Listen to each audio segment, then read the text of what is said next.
12 साल बाद फिर से आपको वही साम्राज्य मिलने वाला है, जिस साम्राज्य के लिए आप वर्षों से इंतजार कर रहे थे, वर्षों से तड़प रहे थे, वर्षों से संघर्ष में प्रयास आप कर रहे थे। कहते हैं हर एक व्यक्ति का जीवन 12 साल बाद जरूर बदलता है।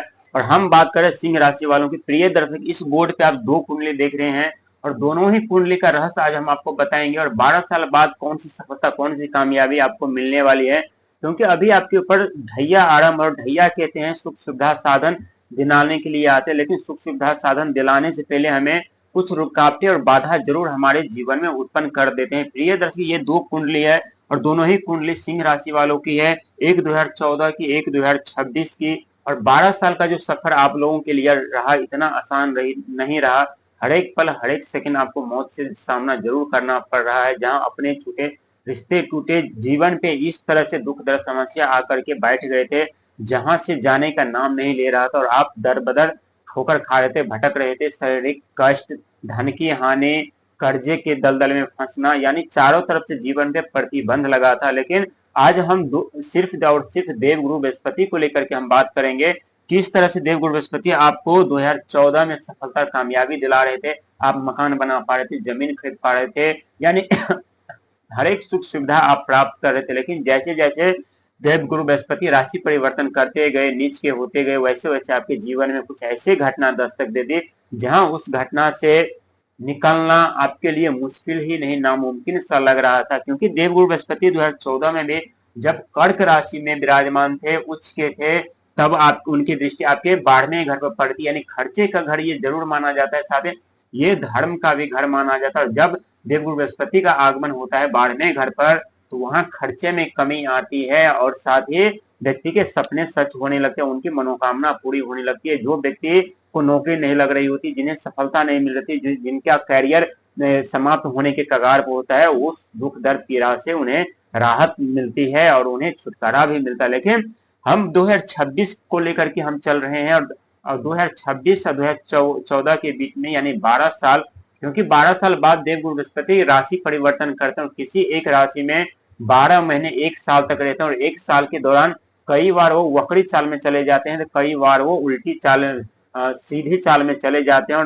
और सीधी चाल, उल्टी चाल चलने का जो कारण है, यानी हर एक व्यक्ति को एक बार में 2 बार सफलता दिला देते हैं। और सिंह राशि वालों को भी एक बार में, यानी 2-2 कामयाबी, 2-2 सफलता दिलाते हैं। और यही कारण है कि देवगुरु बृहस्पति जब आपके 12वें घर पे उनकी दृष्टि पड़ती है, तो आपका सुख सुविधा साधन अपने चरम सीमा पर होता है। लेकिन 2014 में जो सुख सुविधा साधन आपको मिल रहा था, लेकिन 12 साल के दौरान जो इस बीच में जो आप अपने सुख सुविधा साधन से वंचित हो गए थे, यानी जीवन में कुछ ऐसे सपने थे जो आप संजो कर बैठे थे, उस सपने को साकार करने का प्रयास कर रहे थे, लेकिन बार बार कोई न कोई कारण की वजह से, कभी शारीरिक कारण से, कभी धन को लेकर के, कभी पारिवारिक कला को लेकर के, वो सपने आप नहीं साकार कर पा रहे थे। बहुत ऐसे व्यक्ति है जो मकान बनाने की सोच रहे थे, बहुत ऐसे व्यक्ति है जो जमीन जथा लेने की सोच रहे थे, बहुत ऐसे व्यक्ति है जो वाहन खरीदने की सोच रहे थे, लेकिन नहीं खरीद पा रहे थे। लेकिन अब आपका सपना सच होगा और ये 100% सच होगा, क्योंकि आपके राशि के स्वामी यानी जीवन और आत्मा के दाता भगवान सूर्य हैं। जब भी भगवान सूर्य की दृष्टि आपके ऊपर पड़ती है, तो आप खुद महसूस कर रहे होंगे कि मान सम्मान, पद प्रतिष्ठा, सुख धन वैभव, हर एक चीज आपके जीवन में होता है। लेकिन जब भगवान सूर्य की अशुभ दृष्टि पड़ जाती है आपके ऊपर, तो आपका मान सम्मान, पद प्रतिष्ठा सब जाल करके राख हो जाते हैं। ठीक उसी प्रकार देवगुरु बृहस्पति आपके 12वें घर में जरूर बैठे हैं, लेकिन 12वें घर में बैठने के कारण जो खर्चे हैं उस पर लगाम लगेगा, उस पर कंट्रोल होगा। और साथ ही थोड़ी आपको कठिनाई, परेशानी, रुकावटों का जो सामना करना पड़ेगा, यानी शनिदेव महाराज की वजह से, क्योंकि शनिदेव महाराज अभी आपके 8वें घर में विराजमान है और 8वें घर में विराजमान होने के कारण हर एक कार्य में आपको बाधा पहुंचेगी, कठिनाई परेशानियों का सामना करना पड़ेगा। लेकिन इसका ये मतलब नहीं है कि आपको सफलता और कामयाबी नहीं मिलेगी, आपको सुख सुविधा साधन नहीं मिलेगी, क्योंकि शनिदेव महाराज रुकावट जरूर उत्पन्न कर देते हैं, बाधा जरूर उत्पन्न कर देते हैं। लेकिन बाधा रुकावट होने के बाद जो हमें सीख मिलती है, जो हमें ज्ञान मिलता है, जो हमें बुद्धि मिलती है, वो बुद्धि ज्ञान जब तक हमारे जीवन में रुकावट बाधा नहीं उत्पन्न होती, तब तक हम नहीं प्राप्त कर पाते, न ही हमें मिलती है। और यही कारण है कि शनिदेव महाराज खोज आविष्कार के घर पर आकर के, गुप्त धन, गुप्त भूमि के घर पे आकर के बैठे हुए हैं। और वहीं राहुदेव महाराज की भी दृष्टि आपके ऊपर पड़ रही है, जो कि राहुदेव महाराज एक मायावी ग्रह माने जाते हैं। और जब जब शनि महाराज और राहु महाराज की दृष्टि आपके ऊपर अशुभ हो जाती है, तो ये सच है कि आप उलझन में पड़ जाते हैं, रिश्ते टूट जाते हैं, अपने छूट जाते हैं,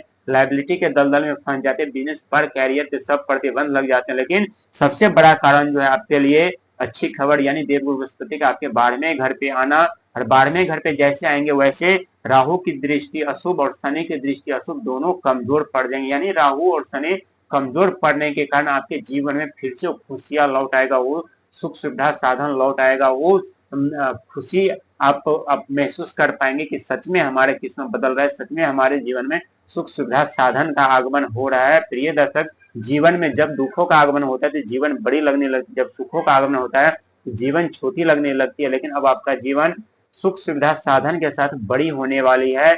ये सत्य है कि आपके ऊपर अभी शनि की ढैया आरंभ है, लेकिन हम पहले बता चुके हैं कि शनि का ढैया सुख सुविधा साधन पूरा करवाने के लिए आते हैं। हालांकि पूरा करवाने से पहले हमें कुछ चुनौतियों का सामना जरूर हमें करवाते हैं, और जो अधूरे ज्ञान होते हैं, जो अधूरे शिक्षा होते हैं, जो अधूरे बुद्धि होते हैं, उससे पूरा करवाते हैं। इसके बाद हमें सफलता और कामयाबी देते हैं, और यही कारण है कि देवगुरु बृहस्पति ज्ञान के तथा आपके खर्चे के घर पर आकर के विराजमान